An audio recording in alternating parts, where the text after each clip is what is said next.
स्वस्ति श्री गणेशाय नमः। श्री सरस्वत्यै नमः। श्री वेद पुरुषाय नमः।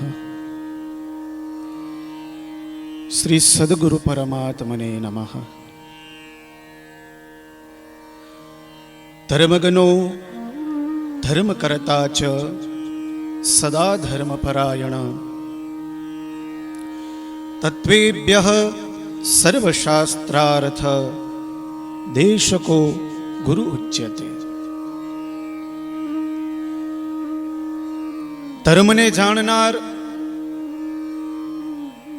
धर्मनी अनुसार आचरण करनार, धर्मपरायण અને બધા જ શાસ્ત્રોમાંથી તત્વોની વ્યાખ્યા કરનાર એવા ગુરુ કહેવાય। એવા ગુરુના ચરણોમાં વંદન। આજે એવા જ ગુરુની એક વાત કે જેનો જન્મ બ્રાહ્મણ કુળમાં થયો છે, એને સાક્ષાત બ્રહ્મનો અવતાર પણ કહી શકીએ। ત્રિકાળ જ્ઞાની એવા ઋષિ સ્વરૂપ, સદગુરુ સ્વરૂપ, પ્રાતઃ સ્મરણીય પૂજ્યપાદ બ્રહ્મનિષ્ઠ ત્રિકમાચાર્યજીની વાત, જેને સુંદર એવો જ્ઞાન પ્રકાશ નામક એક ગ્રંથની રચના કરી છે, જેના 17 પ્રકરણો બતાવેલા છે।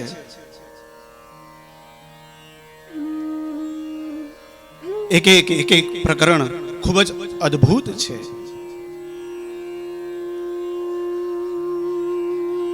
અને હું તો ત્યાં સુધી કહું કે 17 પ્રકરણોનું જે વ્યક્તિ સ્મરણ કરે છે, ચિંતન કરે છે, અંત સમયે પ્રભુનું ધામ મળે છે। એવા સુંદર 17 પ્રકરણો બતાવેલા છે। બ્રહ્મ દેવતા ત્રિકમજી બાપુ યુટ્યુબ ચેનલના માધ્યમથી પૂજ્ય ગુરુદેવ ત્રિકમજી બાપુએ જે ગ્રંથ જ્ઞાન પ્રકાશ એનું લેખન કર્યું છે, એના 17 પ્રકરણ બતાવ્યા છે। એ 17 પ્રકરણમાં જે બ્રહ્માંડની ઉત્પત્તિ નામનું પહેલું પ્રકરણ જે છે, એના 6 ભાગ યુટ્યુબ આ ચેનલમાં મૂકેલા છે। અને એ બ્રહ્માંડની ઉત્પત્તિ જે 6 ભાગમાં યુટ્યુબમાં વર્ણવી છે, મૂકેલી છે, એનો સાર ખૂબ જ તત્વજ્ઞાની આ 17 પ્રકરણ છે। પણ આવો ભેગા મળી સુંદર એવો એનો ભાવાર્થ, એનો સારાંશ આપણે બધા સમજીએ અને જાણીએ। એ 17 માંથી પહેલું પ્રકરણ અને એનું નામ છે બ્રહ્માંડની ઉત્પત્તિ। આ બ્રહ્માંડની ઉત્પત્તિ કઈ રીતે થઈ? ગુરુદેવ સ્વરૂપ કહે છે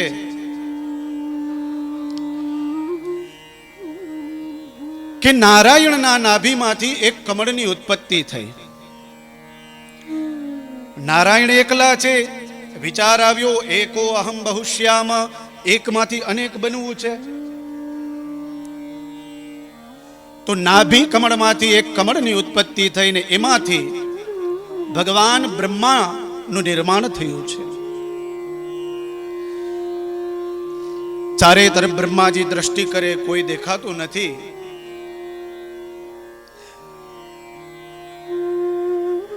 જે કમળના નાળમાંથી બ્રહ્માજી ઉત્પન્ન થયા, એ નાળમાં અંદર ગયા, કોઈ મળ્યું નહીં।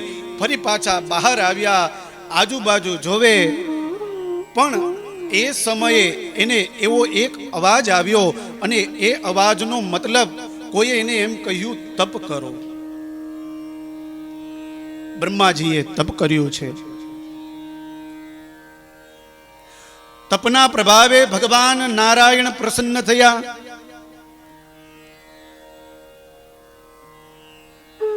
નારાયણે કહ્યું, આપનું નામ બ્રહ્મા છે અને આ બ્રહ્માંડની ઉત્પત્તિ આપે કરવાની છે. અને ત્યારે એ નારાયણે એ તત્વએ એ બિંદુએ એ બ્રહ્માજીને ચતુશ્લોકી ભાગવત બતાવી છે.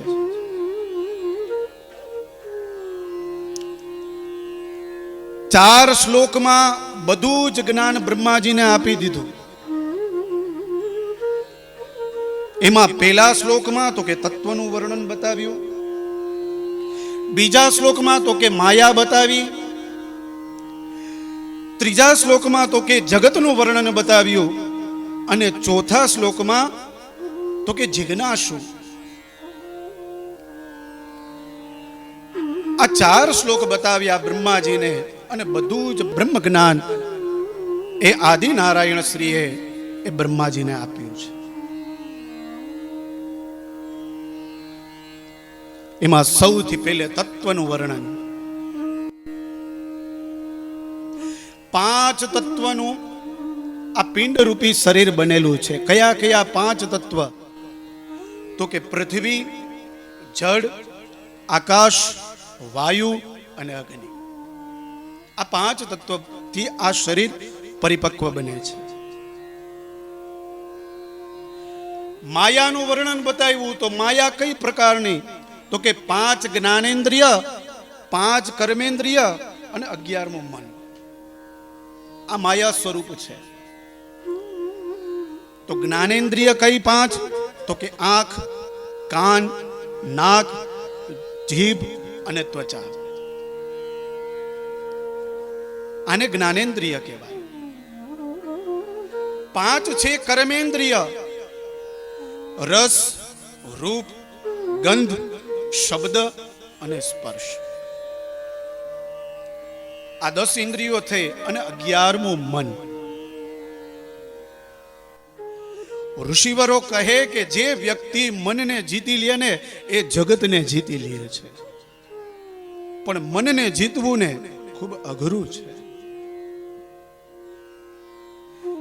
એટલે સંતો મહંતો કહે કે માનવો કથામાં ગયા હોય, કથા સાંભળતા હોય, પ્રવચનો સાંભળતા હોય, બેઠા હોય કથામાં પણ મન કથામાં હોય નહીં. બેઠા હોય પ્રવચનમાં પણ પ્રવચનમાં મન હોય નહીં. કારણ તો કે આજ સુધી મનને કોઈ બાંધી શક્યું નથી.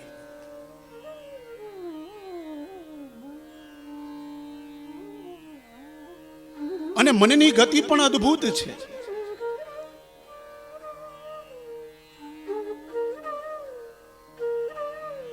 ત્યારબાદ ત્રીજા શ્લોકમાં કહ્યું જગતનું વર્ણન.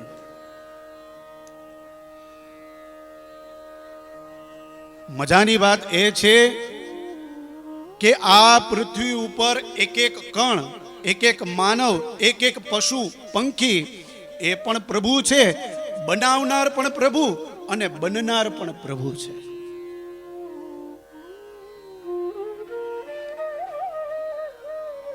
એ તત્વ એમ કહે છે માટી પણ હું અને કુંભાર પણ હું. ચોથું જિજ્ઞાસાનું વર્ણન. તો કે આ પૃથ્વી ઉપર 3 પ્રકારના માનવો છે. કયા કયા? તો કે રાજસી, તામસી અને સાત્વિક. આ 3 પ્રકારના માનવો છે. અને એ પણ અહંકારી જીવો બતાવ્યા છે.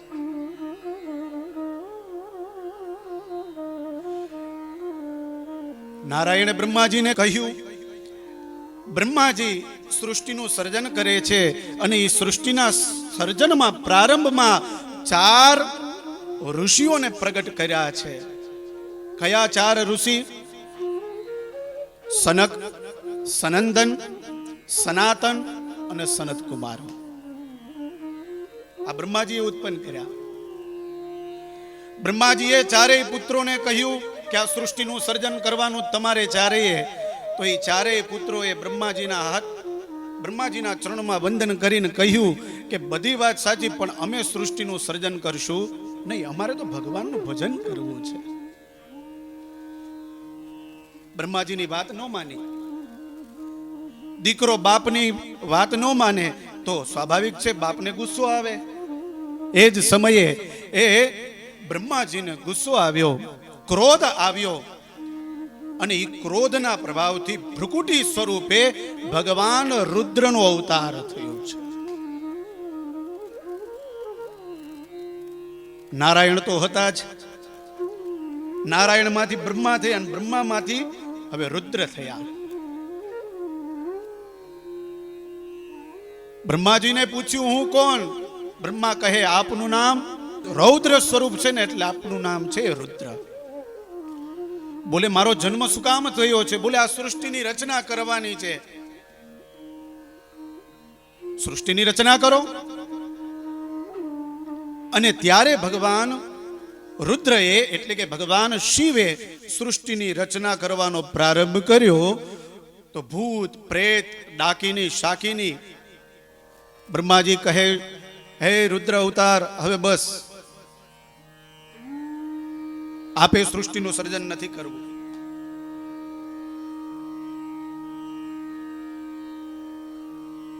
ફરી બ્રહ્માજીએ મનનો સંકલ્પ દ્વારા 10 ઋષિઓને પ્રગટ કર્યા છે. એ ઋષિઓના નામ છે મરીચી, અત્રિ, અંગિરા, પુલસ્ત્ય, પુલહ, ક્રતુ, ભૃગુ, વશિષ્ઠ, દક્ષ અને દેવર્ષિ નારદ. આ 10 ઋષિઓને બ્રહ્માજીએ પ્રગટ કર્યા છે. ત્યારબાદ બ્રહ્માજીએ પોતાની વાણીમાંથી માં સરસ્વતીને પ્રગટ કર્યા છે. સૃષ્ટિનું સર્જન થાય એટલે માં સરસ્વતી હોવા જ જોઈએ.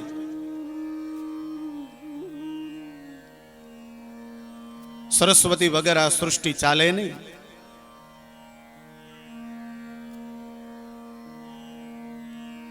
જ્ઞાનના સરસ્વતી હોય, વાણીના સરસ્વતી હોય, સ્વરૂપના સરસ્વતી હોય, અલગ અલગ પ્રકારે માં સરસ્વતીનો વાસ આ પૃથ્વી ઉપર, આ જગત ઉપર રહેલો છે. અને ત્યારબાદ બ્રહ્માજીએ છાયાથી કરદમ ઋષિને પ્રગટ કર્યા છે. મનમાં વિચાર આવ્યો, આમને આમ સંકલ્પથી કાંઈ થોડી આ સૃષ્ટિની ઉત્પત્તિ થશે.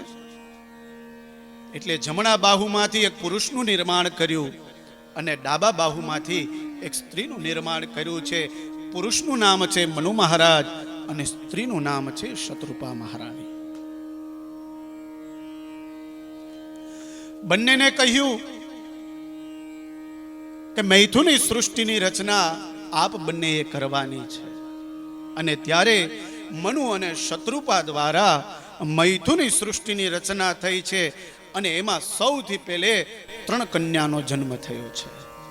મનોસ્તુ શતરૂપાયા તિસ્ર કન્યાશ્ચ જગનિરે આકુતિ દેવહૂતિ ચ પ્રસૂતિ ઇતિ વિસ્તૃતા. આકુતિ નામની દીકરી, દેવહૂતિ નામની દીકરી અને પ્રસૂતિ નામની દીકરી, આ 3 કન્યા થઈ. 2 પુત્ર થયા. એકનું નામ પ્રિયવ્રત અને બીજાનું નામ ઉત્તાનપાદ.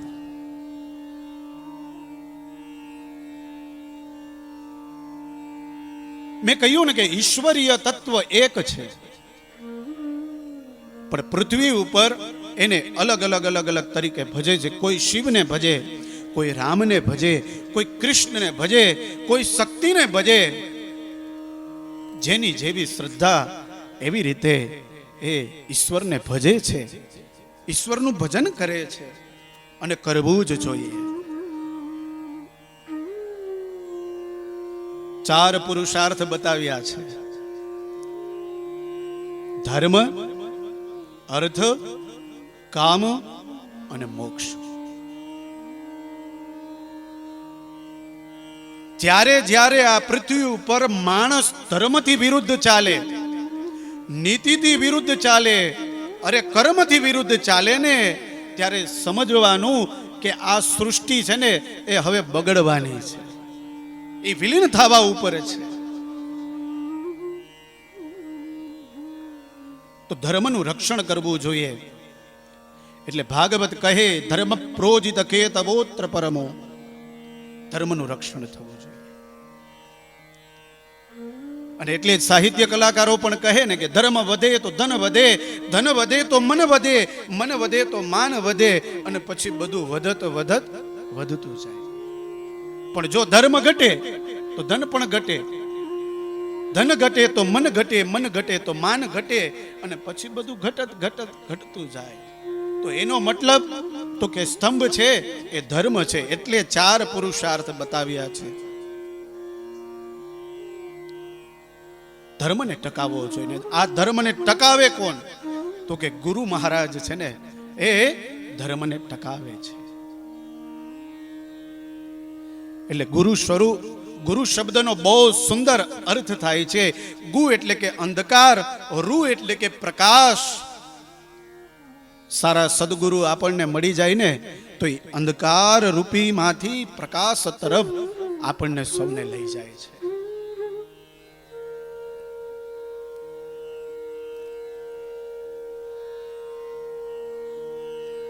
તો ગુરુનું સ્થાન હંમેશા ઊંચું હોવું જોઈએ છે.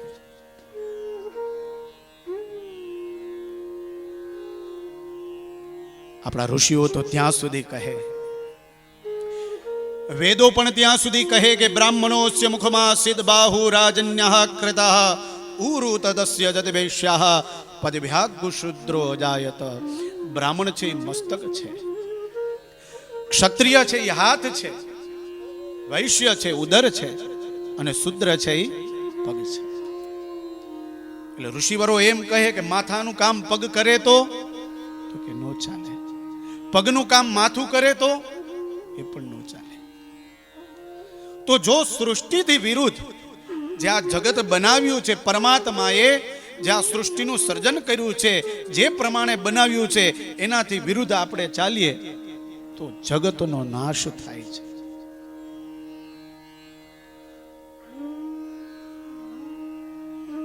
તો ગુરુનું સ્થાન છે એ હંમેશા ઊંચું હોય છે. રામાયણની વાત કરું તો વિશ્વામિત્રજી જ્યારે ભગવાન રામ પાસે જાય છે, બ્રાહ્મણો જ્યારે યજ્ઞ કરતા ત્યારે રાક્ષસો એમાં હડકા નાખતા, એટલે વિશ્વામિત્રજી રામને તેડવા જાય છે યજ્ઞની રક્ષા કરવા માટે. ભગવાન રામે ગુરુદેવના ચરણ ધોયા છે, સ્વાગત કર્યું છે, વંદન કર્યા છે. ઘણી બધી વાતો થઈ છે બંને વચ્ચે. અને પછી ગુરુદેવે કહ્યું કે હે રામ, જે વ્યક્તિ આ સંસારમાં કામનાને જીતે ને એ સર્વશ્રેષ્ઠ વ્યક્તિ છે.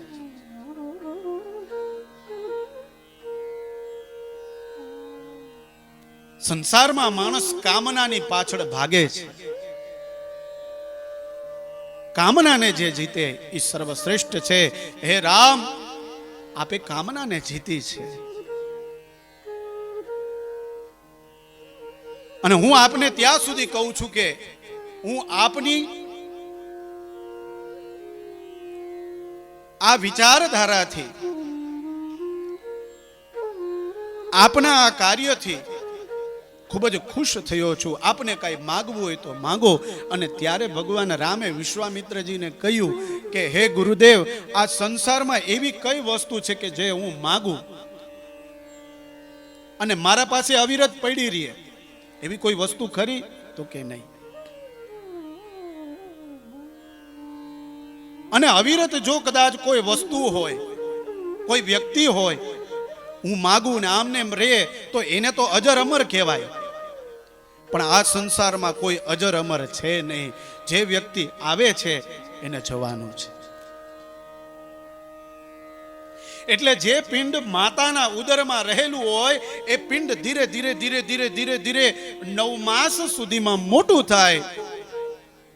એ પિંડનો પ્રસવ થાય બાળક સ્વરૂપે એ બાળક ધીરે ધીરે મોટું થાય, ભણવા જાય, એ બાળક મોટું થાય, એના વિવાહ થાય, એ બાળક મોટું થાય, એને ત્યાં બાળકો થાય, ધીરે ધીરે વૃદ્ધાવસ્થા આવે અને અંતે એ જે પિંડ છે એ પાછું મરણને શરણ થાય અને એ પિંડને તો કે અગ્નિદાહ આપે.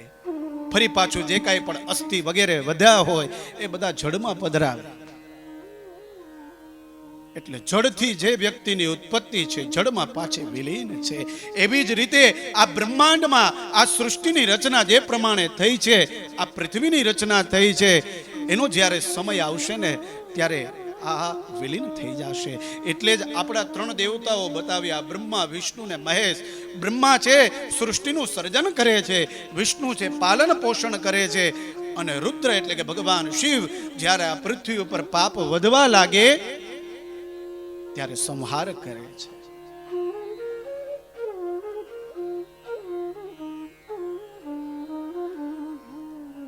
રામજીએ સુંદર જવાબ આપ્યો છે.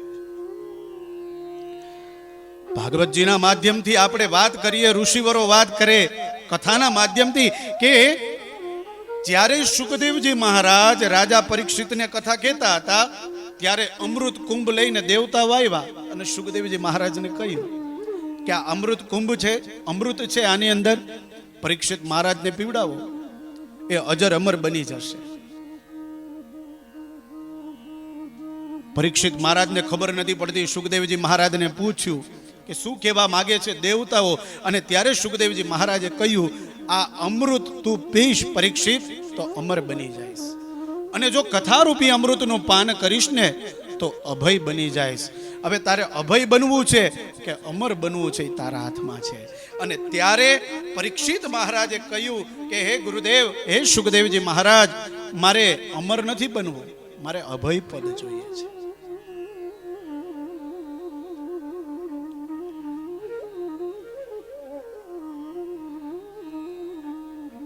મહાભારતના યુદ્ધ દરમિયાન જ્યારે ભગવાન અર્જુન માટે થઈ અને ગીતા ગાય છે ત્યારે અર્જુનને પણ કહ્યું છે કે આ સંસારમાં કામનાને જીતવાની છે, કોઈ કોઈનું છે જ નહીં આ સંસારમાં. તું તારા મનમાં એવો વિચાર છે કે આ કૌરવો છે, તારા ભાઈ છે, એને મરાય નહીં, એ વિચાર છોડી દે. કોઈ કોઈનું છે નહીં. એ માયાને, એ કામનાને તું છોડી દે. એક વાર એ વિચાર છોડી દઈશ ને એટલે તારું ધનુષ ઉપડશે ને તું એને મારી શકીશ. અરે ભગવાને તો અર્જુનને ત્યાં સુધી કહ્યું કે યોગીઓ આ સંસારનો ત્યાગ કરી અને જ્યારે સમાધિમાં બેસી જાય છે ને ત્યારે મને પ્રાપ્ત કરે છે.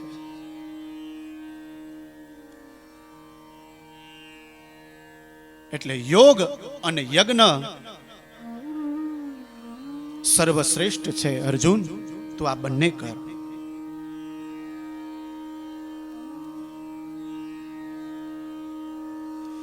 કામના રૂપી જે લાકડા છે એને બ્રહ્મ યજ્ઞમાં તું હોમી દે. અને હે અર્જુન, આ સંસારને બનાવનાર હું જ છું. જળ પણ હું છું, આકાશ પણ હું છું, પૃથ્વી પણ હું છું, અગ્નિ પણ હું છું, સર્વ જગ્યાએ હું જ છું. મારાથી બધું છે. એટલે હે અર્જુન, તું યોગી બન.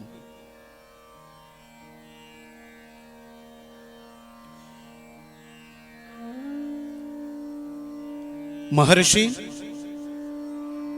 વેદ વ્યાસ ઋષિજીએ 4 વેદોનું નિર્માણ કર્યું છે. શુક્લ યજુર્વેદ, સામવેદ, ઋગ્વેદ અને અથર્વવેદ. 18 પુરાણોનું નિર્માણ કર્યું છે. 6 શાસ્ત્રોનું નિર્માણ કર્યું છે. કયા કયા 6 શાસ્ત્ર?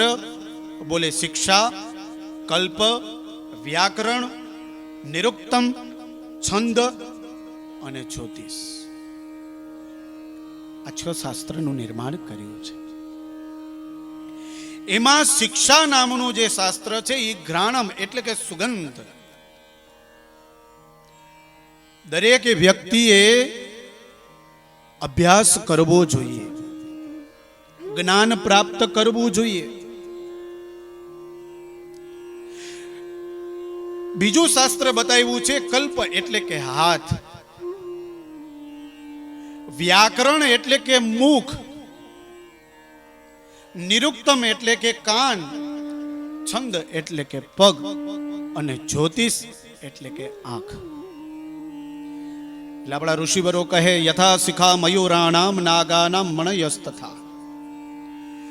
જેમ મોર છે એ કલકીથી સુશોભિત થાય છે, નાગ છે એ મણીથી સુશોભિત થાય છે, એવી જ રીતે આ 6 શાસ્ત્ર છે ને એ જ્યોતિષને લીધે એ પ્રકાશિત થાય છે. જ્યોતિષને સર્વ શ્રેષ્ઠ બતાવ્યું છે પૂજ્ય ગુરુ મહારાજે.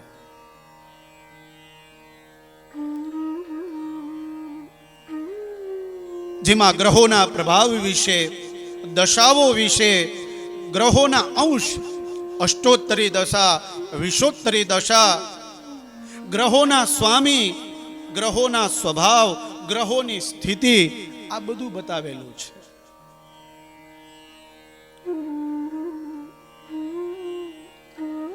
ટૂંકમાં જ્યોતિષ છે એ સર્વશ્રેષ્ઠ છે.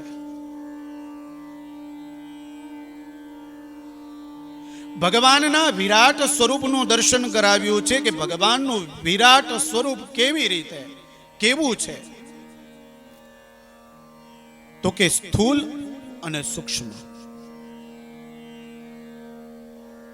સ્થૂલ સ્વરૂપ એટલે કે ભગવાનનું મસ્તક છે એ આકાશમાં છે અને ભગવાનના પગ છે એ પાતાળમાં છે, જેને સ્થૂલ સ્વરૂપ આપણા ઋષિવર કહે છે.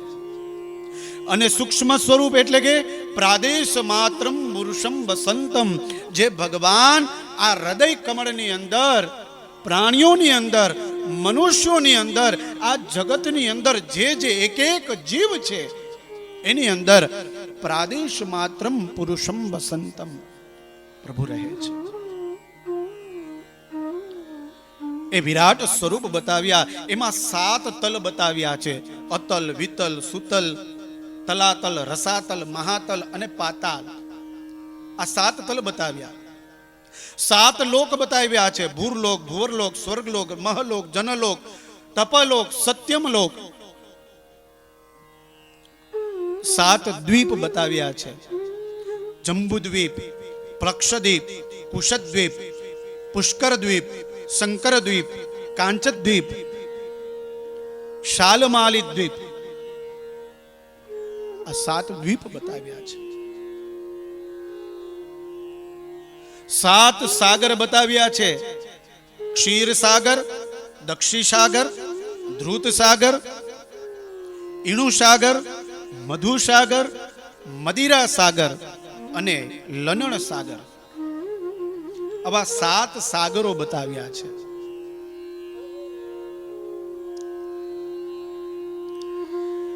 સૃષ્ટિની રચનામાં, બ્રહ્માંડની રચનામાં મેરુ પર્વત બતાવ્યો છે. નદીઓ, જંગલો, વનસ્પતિ, તારામંડલ, એમાં પણ સૂર્ય અને ચંદ્ર નિર્માણ કર્યા છે. 4 દિશાઓ, 4 ખૂણાઓ, પૂર્વ દિશા, પશ્ચિમ દિશા, ઉત્તર દિશા, દક્ષિણ દિશા, આ 4 દિશાઓ છે.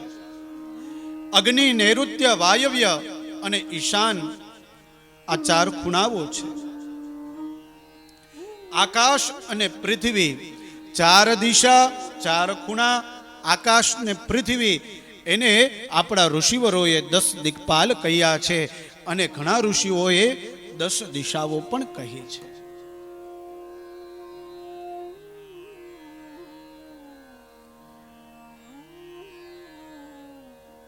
મનુ મહારાજની 3 દીકરીઓ હતી ને, એમાંની બીજા નંબરની જે દીકરી છે દેવહૂતિ, એના લગ્ન કર્યા છે બ્રહ્માજીના પુત્ર કરદમ મહારાજ સાથે. કરદમ અને દેવહૂતિના વિવાહ થયા છે. ઋષિવરો કહે એને ત્યાં 9 કન્યાનો જન્મ થયો છે. નવ કન્યાનો જન્મ થયો ત્યારે કરદમ ઋષિ દેવહૂતિ પાસે આજ્ઞા લઈને કહે છે કે હવે હું આ સંસારનો ત્યાગ કરીને વનમાં જાઉં ભગવાનનું ભજન કરવા. પણ ત્યારે માં દેવહૂતિએ હાથ જોડીને કહ્યું કે આ 9 દીકરીઓને હું એકલી પરણાવી નહીં શકું. અને આપે એક વચન આપેલું કે આપણે ત્યાં એક પુત્રનો જન્મ થશે પછી હું આ સંસારનો છોડી અને વનમાં જઈશ. અને ત્યારે એ કરદમ મહારાજને યાદ આવ્યું કે ભગવાને કહ્યું હતું કે હે કરદમ મહારાજ આપ વિવાહ કરો તો આપને ત્યાં હું પ્રગટ થઈશ. અને થોડો સમય વ્યતીત થયો ને એટલે ભગવાન કપિલ સ્વરૂપે એ કરદમ અને મા દેવહૂતિને ત્યાં પધાર્યા છે.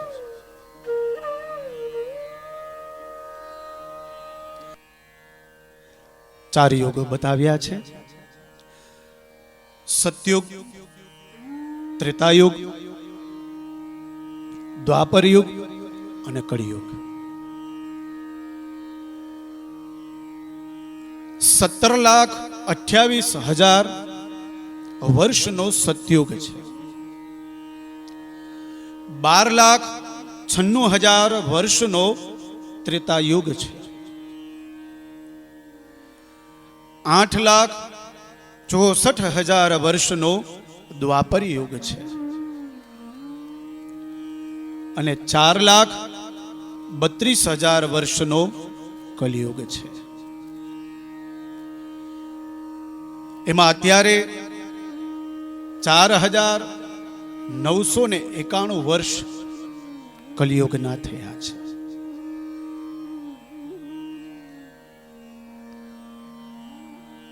ભગવાન કપિલનું જ્યારે પ્રાગટ્ય થયું ત્યારે દેવતાઓ બધા દર્શન કરવા માટે આવ્યા.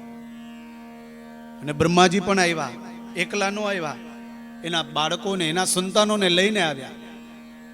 દર્શન કરીને જેવા જતા હતા ત્યારે કરદમ મહારાજે બ્રહ્માજીને કહ્યું કે હે બ્રહ્માજી આપ આવ્યા છો, મારી 9 કન્યા છે અને તમે તમારા બાળકોને લઈને આવ્યા છો, જો યોગ્ય પાત્ર લાગે તો તમે એમના સાથે વિવાહ કરાવો. બ્રહ્માજીએ કહ્યું ઠીક છે. એટલે મરીચી ઋષિને કલા નામની કન્યા પરણાવી. એને ત્યાં 2 સંતાન થયા, કશ્યપ અને પૂર્ણિમા. અત્રિ નામના જે ઋષિ હતા એમને અનસુયા નામની દીકરી પરણાવી. એને ત્યાં ભગવાન દત્ત સ્વરૂપે પ્રગટ થયા છે. દત્ત, દુર્વાસા અને ચંદ્રમા, ત્રણેયનું તેજોમય સ્વરૂપ એટલે ગુરુ દત્તાત્રેય ભગવાન. અંગિરા નામના જે ઋષિ હતા એમને શ્રદ્ધા નામની કન્યા પરણાવી. એને 4 સંતાનો થયા. એકનું નામ શનિવારી, બીજુનું નામ કુહુ, ત્રીજાનું નામ રાકા અને ચોથાનું નામ અનુમતિ. પુલસ્ય નામના ઋષિ એને હવિર્ભુ નામની જે કન્યા હતી એ પરણાવી. પુલહ ઋષિ હતા એને ગતિ નામની જે કન્યા હતી એ પરણાવી. ક્રતુ નામના જે ઋષિ હતા એમના સાથે ક્રિયા નામની કન્યા પરણાવી. એને ત્યાં 60,000 સંતાનો થયા, જે વાલ્મીક નામે થયા એવું સદગુરુ ત્રિકમ આચાર્ય બાપુજી કહે છે. ભૃગુ ઋષિ સાથે ખ્યાતિ નામની કન્યા પરણાવી. એને ત્યાં 3 સંતાન થયા, ધાતા, વિધાતા અને લક્ષ્મી.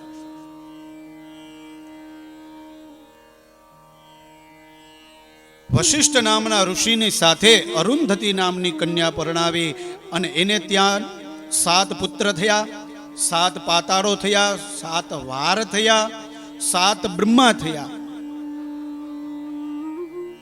અથર્વ નામના જે ઋષિ હતા એમને સાથે શાંતિ નામની કન્યા પરણાવી અને એને ત્યાં 1 પુત્રનો જન્મ થયો ગુરુદેવ કહે દધીચી નામના પુત્ર થયા છે.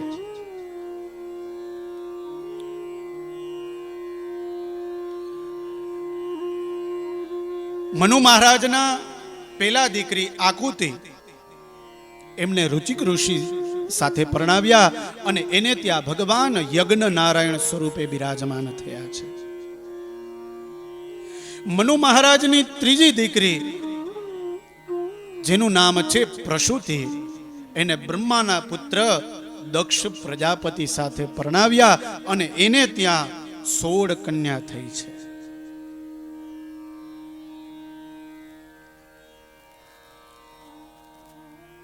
સદગુરુ ત્રિકમ આચાર્યજી કહે કે આ શરીરમાં 5 તત્વો રહેલા છે, જે આકાશ તત્વની સાથે જેનો સંબંધ છે.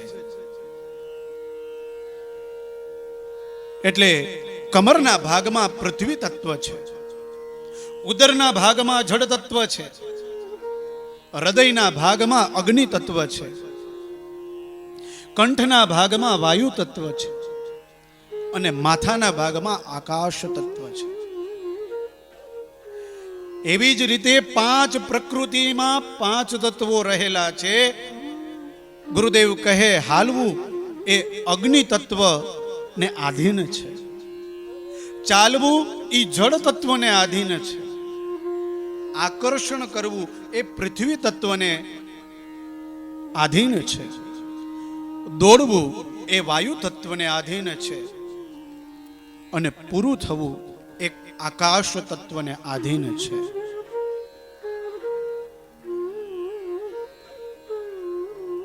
ગુરુદેવ કહે દરેક માણસને દરરોજનું 21,600 શ્વાસ આપેલા છે.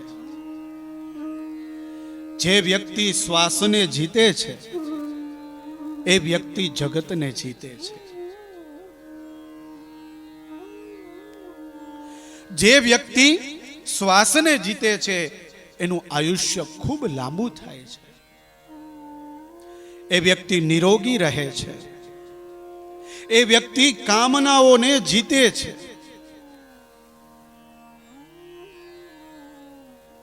શ્વાસને જીતવા અને અંતમાં સદગુરુદેવ કહે